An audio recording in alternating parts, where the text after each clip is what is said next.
বলেন, কর্মণ্যেবাধিকারস্তে মা ফলেষু কদাচন। অর্থাৎ তোমার অধিকার শুধু কাজ করার উপর, ফলের উপর নয়।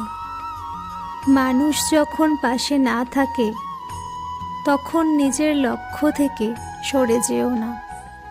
3. পরীক্ষা ছাড়া উন্নতি নেই। জীবনের একাকিত্ব হল এক ধরনের পরীক্ষা। এই সময়েই মানুষ নিজের প্রকৃত শক্তি খুঁজে পায়। অর্জুনও ভেঙে পড়েছিলেন কুরুক্ষেত্রের ময়দানে, কিন্তু কৃষ্ণ তাকে মনে করিয়ে দিয়েছিলেন, তুমি দুর্বল নও, তুমি বিভ্রান্ত। 4. নিজেকে চেনো।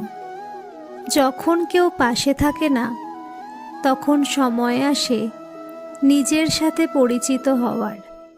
কৃষ্ণ বলেন, আত্মাকে চেনো, কারণ আত্মা অমর।